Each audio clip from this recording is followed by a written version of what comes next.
जय माता दी आप सभी को। उम्मीद करता हूँ आप सब बहुत अच्छे होंगे। राइट, एक बार फिर से आपका स्वागत है उमा इंग्लिश लर्नोलॉजी में। Right, okay. मैं जानता हूं कि हमारी आपकी मुलाकात लगभग एक हफ्ते बाद हो रही है और रीजन सिर्फ एक था कि व्यस्तता बहुत थी। राइट, तो जहां पे हमने क्लास को प्रीवियस क्लास हमारी जहां पे हुई थी उसी के आगे हम आज आप फिर से चीजों को देखेंगे और एनालाइज करेंगे। आर्टिकल पढ़ रहे थे, डेफिनेट आर्टिकल को। ठीक है, तो आज यूज ऑफ डेफिनेट आर्टिकल में एक रूल हमारा बचा हुआ है, सॉरी दो बचे हुए हैं, उन दो रूल्स को देखेंगे और इसके बाद तुरंत हम बढ़ चलेंगे ओमिशन ऑफ आर्टिकल्स की तरफ। राइट, तो without wasting time let us start the class. Okay, देखिए तो रूल क्या है दोस्तों। रूल ही हमारा है कि the is used before ordinal adjectives in general. सामान्यतः द का यूज जो है हम ऑर्डिनल जो एडजेक्टिव्स होते हैं उनके पहले करते हैं। ऑर्डिनल एडजेक्टिव्स क्या है? जब हम आप एडजेक्टिव ऑफ नंबर में देखते हैं तो वहां पे हमको दो तरीके की चीजें देखने को मिलती हैं, एक ऑर्डिनल नंबर और दूसरा कार्डिनल नंबर। राइट, जैसे फॉर एग्जांपल ऑर्डिनल नंबर का मतलब first, second, third, right, fourth, fifth, sixth, seventh, eighth, ये these are ordinal numbers. Okay, और वहीं पे जब हम आप 1 2 3 4 5 6 7 8 9 10 इन सब की बात करते हैं तो these are cardinal numbers. Okay, तो ऑर्डिनल जो एडजेक्टिव्स होंगे हमारे, यानी कि first, second, third, fourth, fifth, ये सारे, इनके पहले द जरूर यूज होगा। क्लियर, हमेशा याद रखिएगा। For example, who was the first president of India, यानी कि भारत का पहला प्रेसिडेंट कौन था। राइट, तो यहां पर जो हमारा फर्स्ट है ये हमारा ऑर्डिनल नंबर है। क्या है? ऑर्डिनल नंबर है और इसके पहले क्या लगा हुआ है? द। करेक्शन कैसे देगा? ये यहां से इसको रिमूव करके ए एन दे देगा या फिर कोई आर्टिकल नहीं लगाएगा इस तरीके से। तो हमेशा याद रखिएगा अगर ऑर्डिनल नंबर आया हुआ है तो उसके पहले हमको द लगाना है, इसका विशेष ध्यान दीजिए। क्लियर।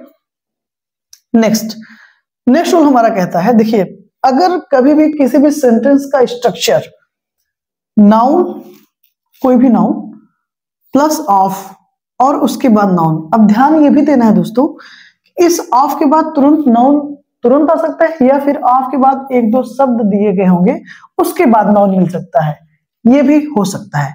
लेकिन थोड़ा सा आप देख लीजिएगा उसके आगे पीछे।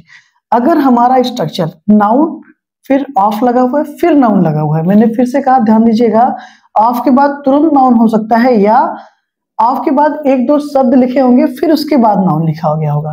ये दो सिचुएशंस पे ध्यान दीजिएगा। तो हमेशा याद रखिएगा क्या लिखा गया कि the is used before the first one. Before the first one का मतलब ये जो पहले वाला नाउन है इसके पहले द आएगा। ठीक है, यानी जो बाद वाला नाउन है इसके पहले द आ भी सकता है और नहीं भी आ सकता है। ठीक है, उस पर ध्यान में नहीं देना है हमको, इसके पहले द आ भी सकता है और नहीं भी, लेकिन ध्यान नहीं देना अगर हमारा स्ट्रक्चर सेंटेंस का नाउन ऑफ प्लस नाउन का है तो ये जो पहले वाला नाउन है इसके पहले द जरूर लिखना है हमको, इसका विशेष ध्यान दीजिएगा। यहां भी करेक्शन दो तरीके से बनाएगा, या तो इस नाउन के पहले ए एन का यूज कर देगा या नहीं लगेगा, नहीं लगाया गया होगा आर्टिकल वहां पर। तो ऐसी सिचुएशन में हमको द यूज करना है, ये ध्यान दीजिएगा। ठीक, फॉर एग्जाम्पल एक एग्जाम्पल देख लीजिए, फिर इसी पे बेस्ड एक क्वेश्चन भी देखें। 1992 में जयपुर के क्लर्क के एग्जाम में ये क्वेश्चन पूछा गया है। ठीक है, 1992 में। उसके पहले हम एक एग्जाम्पल देख लें इस रूल पे बेस्ड। क्या लिखा गया?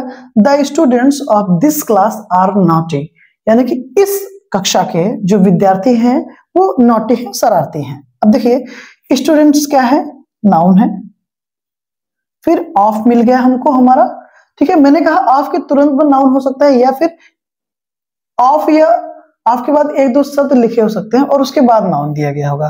तो ये क्लास कहाँ है? ये नाउन हमारा यहाँ है। तो फॉर्मेशन देखिए, noun of plus noun, noun of और प्लस नाउन मिल गया। तो जो पहले वाला नाउन है यानी कि ये वाला, इसके पहले द जरूर लगा होना चाहिए, जो कि लगा हुआ है, मीन्स हमारा सेंटेंस बिल्कुल सही है। ठीक, एग्जाम्पल इस पे बेस्ड क्वेश्चन देख लीजिए। 1992 में 1992 को पूछा गया है। ठीक है, देखिए क्या लिखा गया? The teacher drew and attention of the boys to the importance of regular practice. ठीक है, ड्रा द अटेंशन का मतलब होता है ध्यान खींचना। ठीक है, the importance of regular practice, किस पर ध्यान देने की बात हुई है? महत्व, यानी कि द इंपॉर्टेंस ऑफ महत्व पर, किसका? रेगुलर प्रैक्टिस के महत्व पर ध्यान देने की बात कही जा रही है। ओके, ध्यान से समझिएगा। देखिए, द टीचर, ओके, ड्रू, यहां पर कोई इशू नहीं है, कॉमन नाउन है, उसके पहले आर्टिकल आया है, डेफिनेट आर्टिकल आया है, एकदम सही है, कोई समस्या नहीं है। ए में कोई प्रॉब्लम नहीं है। बी में देखते हैं, अटेंशन ऑफ द बस। ठीक है, देखिए एक करेक्शन हमारा, अटेंशन नाउन है, ऑफ आया, अब देखिए क्या लिखा गया? द, डेफिनेट आर्टिकल लगा हुआ, और यहाँ पर क्या लगा हुआ है दोस्तों? बॉयज लिखा हुआ है। क्या लिखा हुआ है? बॉयज। मैंने कहा ना कि दूसरा नाउन होगा उसके पहले द आ भी सकता है और नहीं भी आ सकता है, उससे कोई दिक्कत नहीं होगी। देखिए यहाँ पर इस नाउन पहले द नहीं लगा था, ठीक, क्योंकि दिस आया हुआ है। ओके, लेकिन यहाँ पर देखिए बॉयज के पहले द लगा हुआ है, कोई समस्या नहीं, इस यहाँ सही है। लेकिन फॉर्मेशन हमारा क्या बना? नाउन ऑफ प्लस नाउन का ना, नाउन ऑफ प्लस नाउन। इसका मतलब क्या है? ये जो पहले वाला नाउन है यानी अटेंशन, ये जो यही तो पहला नाउन है ना, इसके पहले क्या आएगा? बिल्कुल सही, द आएगा। यहाँ क्या लिखा गया है? एन लिखा गया है। यही था हमारा करेक्शन। तो क्या हो जाएगा? The teacher drew the attention of the boys to the importance of regular practice.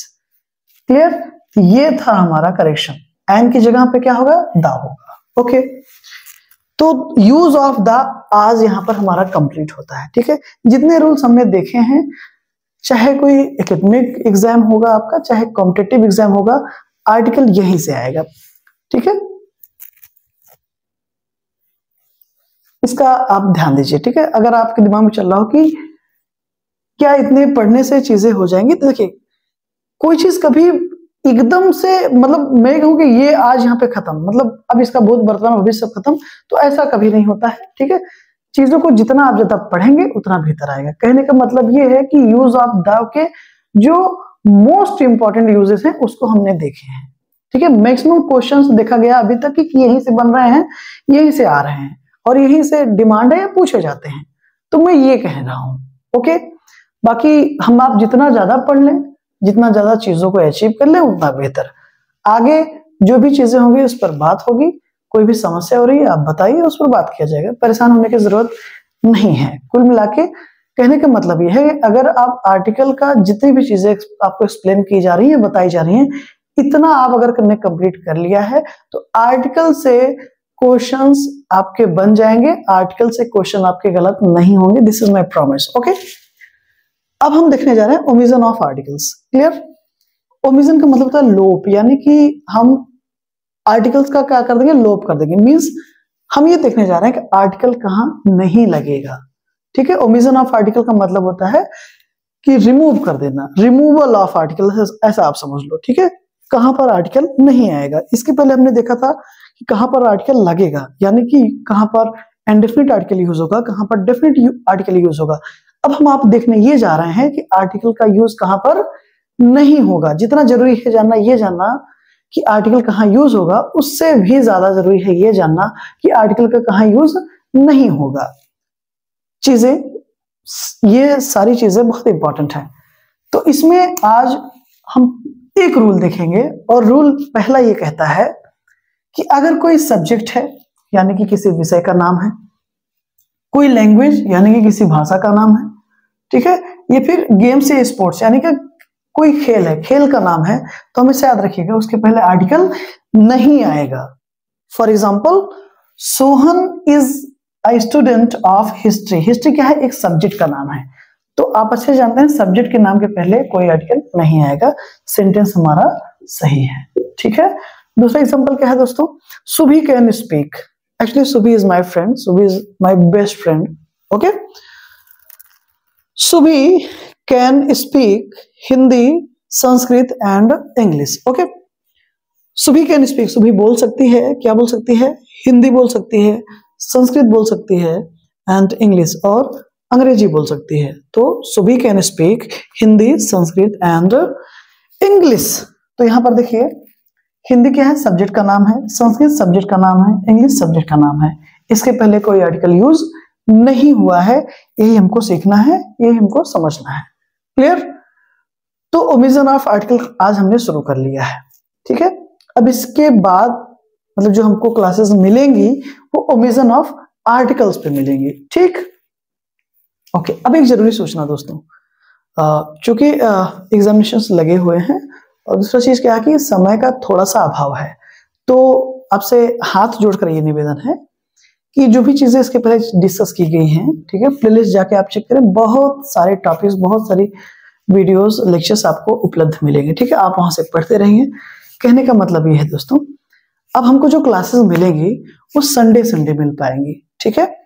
अब इसका मतलब ये नहीं कि हमारा सीखना रुक जाएगा, ऐसा बिल्कुल नहीं होगा, क्योंकि आज भी मैं किसी काम में व्यस्त था, वहीं से तुरंत आया, सिटी गया हुआ था, ठीक है। तो आके अभी आप देख रहे होंगे, ऐसे ही गया था, कपड़े भी चेंज नहीं किए और तुरंत आपकी मैंने क्लास रिकॉर्डिंग की ताकि आपको समय पर मिल पाए, ठीक।